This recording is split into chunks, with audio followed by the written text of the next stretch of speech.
Hello, I'm Palinda Kannangara, practicing architect from Sri Lanka.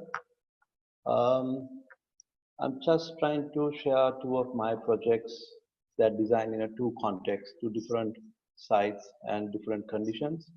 So before I start my explaining about the brief introduction to this project, so I thought I'd give you a little bit of understanding about where I'm practicing and what's the context and how big the scale of the uh, country. So Sri Lanka, as you know, it's next to the India, and it's a small island. It's the area. It's about 64,000 square kilometers, but having a great biodiversity. And as you see, uh, the island is almost like a coastal, with the center part is almost like a hill station. So because of that condition of topography, the climate, it changed from one place to another. So I had the opportunity to design all over the country with the different conditions. So today I was trying to share two projects that is happen in Colombo, very urban context, and the other one is really rural, down south near Gaul, is in Imadur. So it's different um, atmosphere altogether. So just to give another idea about the scale where we're practicing, it's about only 22 million population, and architecturally it has a great history. It spread to 2,500 years ago, and you can say it's about Buddhism. When after the Buddhism introduced from Sri India, it has evolved uh, much uh, connecting with the landscape, the architecture more refined with the Buddhism, and especially the way of living of the people has more connected with the Buddhist philosophy. So that means that architecture has more impact. And when you're trying to think of the architecture, you have to see it as a whole. So, for example, what you're seeing on this screen is almost like a architectural project, or it can be a landscape project. So there's no any big difference between architecture or the landscape. So we trying to design uh, it almost like a merge with the landscape. We're trying to give a respect to the landscape. We're trying to understand landscape and design within that landscape. So that is a beauty about this history and the rooted architecture. What we are seeing now, these are from the 5th century. Uh, so these are the monuments that what we are seeing, and mostly these are monasteries, temples. It can be landscape project, and this is a Kaludia Pokuna, and it's almost like a merge with the landscape. So we had always a dialogue between the water and the sky and the green and the trees. So that's actually connected and trying to my architectural practice as well. So when you're trying to think as a architectural a concept or a design philosophy, we try to always try to build in as a whole, and we see the landscape as a major element, and the buildings are just setting with the existing landscape or context. So these are the Sigiriya, that is one of the major monument in Sri Lankan architecture, and again a landscape masterpiece. So how the water taken celebrate the light is much more uh, dramatic when you experience that spaces. And it looks like it's a symmetrical plan, but it's really not. And some of the major example I always take is this, like how they have understand the material is also really important, because that gives us to understand how the material can be adapt and can be used in this tropical weather, and how can we improve it to match our context or the conditions or the weather of this country. So for example, this is like the rest, pilgrim rest is called Ambalama. It's actually out of timber, but understanding the character of the material. So they have lifted the building with the four pillars, and the boulders that make detach the ground and the structure. So that helps that structure to survive centuries without any damage from the termite. So this is a multi-purpose functional space that with some deck around, and you can sleep or you can sit and discuss, but this is still survive in a good condition. And from that, I would like to give a little bit about contemporary Sri Lankan architect. We have to uh, give a recognition or to Jeffrey Barber, who has done really big impact to the contemporary Sri Lankan architecture. As a young architect, I can say that we have learned a lot of lessons, or it's a good platform to continue some architectural style or a design with the guidance of the master. So he has understand the topics. He has trying to understand how to bring the modernism into it. So how to connect the landscape, how that everything is we have trying to see from the past. He trying to use it for the contemporary living with the modern materials and modern way of living. So that is very important to adapt that architecture to the new contemporary way of living. So in my practice, it's spread from 2005.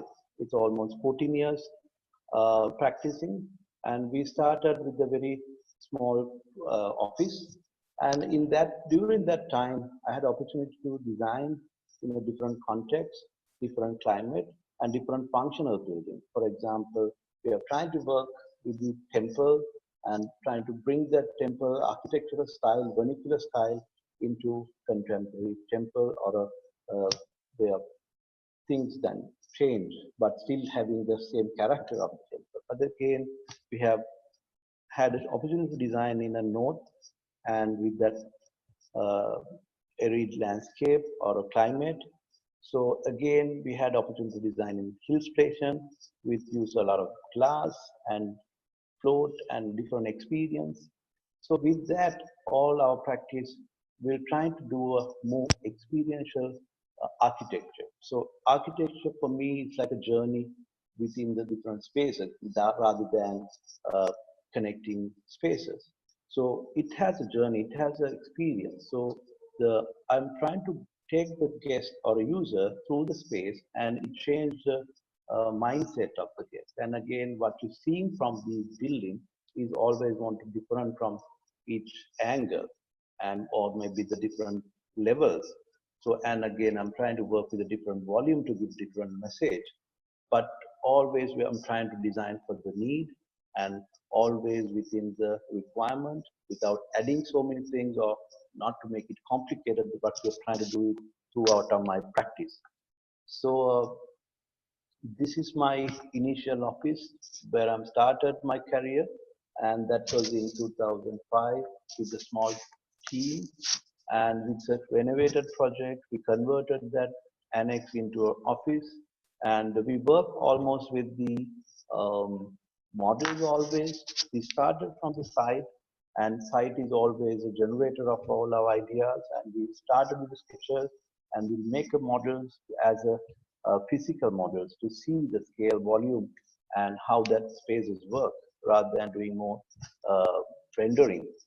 And from that, we develop series of sketches and uh, designs and drawings, but mostly we work on site. So we closely work with the contractors and the client, and on site we try to deliver more detail on how to fit with the context. So the project that I'm trying to show is our studio. It's actually completed in 2015 and designed in 2013 and 14 was construction time. So it's in close to Colombo city limits, and you can see that the city limit is almost 15 minutes from the site. So this is the closest city. It's called Rajagiriya, and there are few high rises next to our studio, and getting busy. And but still, it has some charm and the green. And this is the almost like a map from aerial map from the what you're seeing now. and you can see patch of green as a marsh, and there are enough water canals and going around, but still it's a dense with the residential project. And having said that, there are high-rise buildings almost around that site and getting more demand for that area to live in because of the green. And so that was a consideration when I'm designing this project. And still, there's a lot of greens around it. And by the side of the site is a canal, and it actually a reserved area, the marsh next to it, and water can be overflowing from the canal to the road or the edge of the land. It was experienced before. So with knowing that water can be and overflowing, so our design has to be adapt the condition. Either we have to lift the building or we have to take a solution how to do this thing challenge to take the design that with the safeguard of a project or a building. So this was the first site condition. It was not seen as a beautiful property. It was abandoned or like rather uh, not developed. And we knew that beyond that grass is a beautiful marsh and the canal. And it was in 2012 we purchased this, and with this long time we start designing it, and it start built in 2013. So this was a section across the site. So the idea of designing our studio is very simple because we used to work in a uh, environment, and we had our residence actually above that studio previously. It was very comfortable to having a studio with the accommodation or a residence next to it. So the brief was very simple, just to provide a working space or a studio and having the home on top. So it's convenient, and understanding the overflowing situation of this canal. So we have to fill the land. So then again, I have understand if you're trying to fill the land footprint, so then we are creating again issues to the environment because we are losing that space for overflowing as it was there before. So before, without raising the ground, we lift the building in a way that our office and the residence is safeguard from the water, and then the water can be overflowed underneath our building. So that was a major design concept, I can say, initially. And the footprint of the land is very small. It's about 70 by 40. And with all that, we have to leave a reservation from the canal and the road. So end up with the 20 feet setback and 10 feet from the roadside. So it's actually end up with the 40 by 40 uh, buildable space. So that was the concept. And then again, we have to address the heat, and then the building, we thought of designing as a fortification just to prevent the heat that coming from the west side, and then again to control the noise of the uh, main road. So the understanding all the conditions, we have to open to the marsh, and then we have to consider the west sun that is facing the front. So we created a buffer to block the sun, and then again we have to get the ventilation. We punch the hole and then wall, and then we trying to get the ventilation through that in a way that breeze cross ventilation goes through the spaces that makes the uh, cooler uh, microclimate within the space. So these are some of the initial sketches, and this is the ground floor. As you see, the center, the parking area is kept that thing open, and even the shutters we use detail in a way that it won't block the water, even it shut down, so water can go through it as well as the air can flow through the space. So this is more like a caretaker and a more functional space at the ground level. And then as you come from these wide steps, so you end up with the office space, and it connected to the upper level with the double height space, and the bedroom level with the living space next to it. And the topmost level we're trying to create it like almost like a pavilion that you can entertain guests and to cut away from all the other functions and to have a different environment or a mood in that space. So that's a detail section, and this is how that screen works.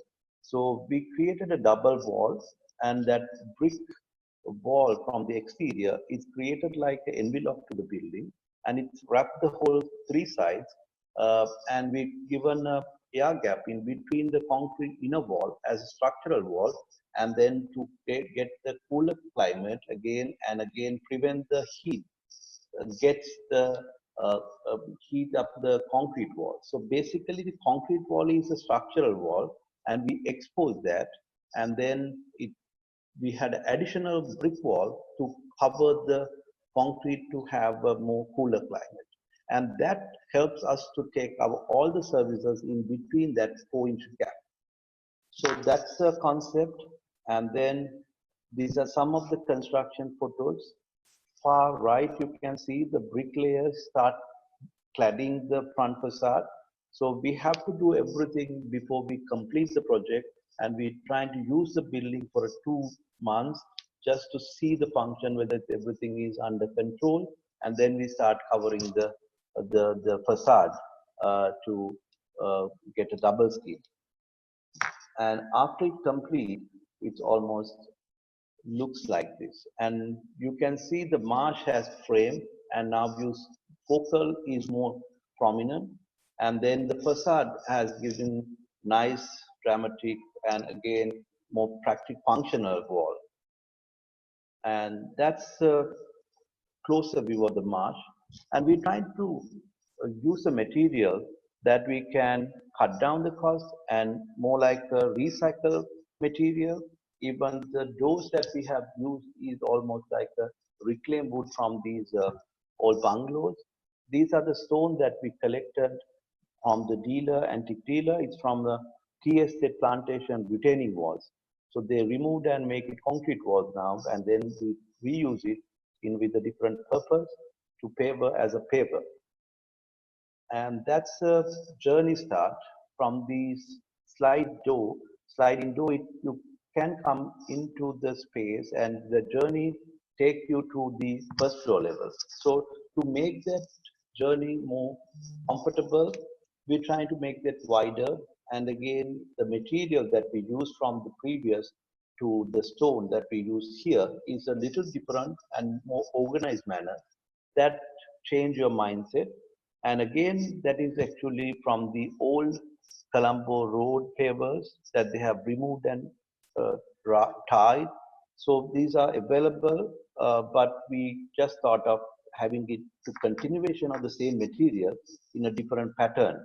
So as you go further, you end up with the polished surface. The surface change from the ground floor to the upper floor, and then you connected to the upper level with the different volume. So from the entrance with a singular lower volume, and you totally end up with the lobby where the client can sit and wait, and while you connected with the marsh, and that connectivity gives you more when you open out the whole thing as a sliding folding door. We designed that way it can be like hold the can be open out fully, so it will connect the more connectivity than enjoying as a window. So the behind that um, the left side, what you're seeing is the office, and that has a nice. We're trying to get the light quality can be more friendly to work and focus the computer, and having the distant view, and it gives a little bit of a nice atmosphere to work. And still you can see the models that is hanging on that wall, and again we still practice in the same way. And that's what you're seeing from the upper level, and that how it is connected to the double height volume. Still you have a connectivity to the marsh, and this is actually from the other side what you're looking towards the road. That structure what you have it from the outside as a the screen or the double layer brick wall is gives a pattern on the floor and allows you to get the wind through that hole. And we created a vertical glass louver that can be adjust the condition of the weather. Even if you want to have it in a rainy day, you can close it or you can open out in the daytime. So that's the gap between the outer area and the inner space. So you can see the glass, vertical glass is there, and but still there's no vertical section. So undisturbed view is from inside is more important. So this is the passage that is connecting to the bedroom. So the bedroom is just again another frame view of the marsh, and we're trying to design for the requirement or the need only. So we just use what we require to have it for as a bedroom, and then the toilet is almost connecting to the bedroom and having the courtyard that get the cross ventilation from the toilet space to the bedroom. And these are some of the elements that we're trying to work. And the middle part, what you're seeing is a sculpture that is hanging mobile kind of thing to make it interesting space. And then some of the sculptures that we used and the spiral staircase as a sculpture. And from that, you lead it to the rooftop where the totally cut off and the entertainment and really connecting space for the surrounding areas. So when you're here, you're almost seeing the neighbors, you're almost connecting with the high rise, and you're trying to relate to the context or the surrounding uh, than the first and the second floors. And the landscape, we're trying to work with these natural grasses and what we get from these areas, not trying to bring anything different plants or the landscape that is not was not there. So it was almost like a pavilion, and even the shutters what we have designed, and it slides to the corners that you get uninterrupted view, and then it gives you more connection. So the next project is actually totally different context and designed in 2017, completed in 2018. And it's actually for a jazz drummer. My client is a ethnomusician, and he had this land for a long time from the ancestral land. And what he want to do is he want to go back to his village and where the family grows up, and then again have to renew his connection to the village and to take his daughter back to the village and give that um, environment of connection. Uh, and then again, another aspect that what he wants to use is this land was abandoned for decades. So he wanted to have some structure that can be used it as a secondary home or a retreat that for a weekend retreat that he can use it. So the challenge that I had from the first site visit was it, how to match his requirement with his given budget. It was actually we completed for 40,000 US dollars. Um, and requirement is very simple. He just want to have a two-bedroom and other facilities to support uh, stay for a 2 days. And the location, as I said, it's down south. Main city is the goal, and Imadua is just a few kilometers away from the goal city, and down south. And then this is the closest town. The scale of the project, or you can see, understand the uh, context. And as I said, it's a beautiful property with a lot of green. And actually, it was a abandoned the paddy for a longer time due to this constant flooding that surrounded with this creek. It overflowing any given time, even if not a rainy season, because of the water to that creek is coming from the closest rainforest called Singaraja. So that brings you unexpected water to the ground. So there's no, not able to have any farming in that property. So it is quite a big land and a 5 acre, very sensitive property. So that's a context or the site plan. And the information that I got from the first site visit, it was experienced 5 feet maximum height of water. So giving that, and again having a very sensitive site, and again we want to make the building to be more like a temporarity and the more light and touch lightly, want to make the building disappears with this landscape. So, and the budget was another constraint that I had. And then we realized the scaffolding can be the best solution or to overcome these flood situation to lift the building rather than making a solid structure there. So the 4.5 structure we lifted 6 inches to make that above 5 feet. And then we place a few, understand the scale or the proportion of this scaffolding structure. We managed to get these few layers of the scaffolding and to create a platform that you are safe and above the flood level. And then we're trying to make a structure to get a shelter that gives you a comfortable living. So that's the idea behind this project. And this was a flood situation, and the material that we use is all refunctional, repurpose of everything. Even if we use trying to use the scaffolding platform as a bridge to the building, and that's the context and where the road leads from the higher ground. And again, we're trying to take the guest or a user through the platform to the main building. So as I said, the function to have a 2 bedroom and a 2 toilets and a living space. And knowing that this is more like a veranda space is more comfortable rather than having an indoor space, we're trying to make the double the size and given an outdoor space is more comfortable and enjoy the nature or to get more connection to the nature.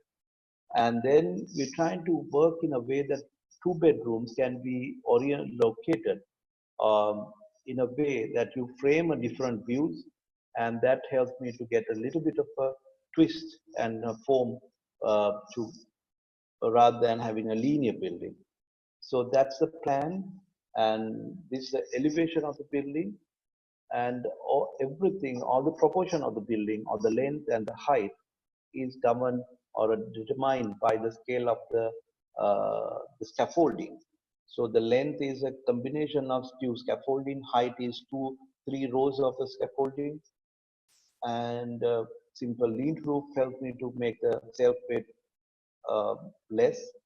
And only build space, what we have done is a toilet to make that structure more stabilized and again to have more uh, solid base for the toilet. And that's a long section.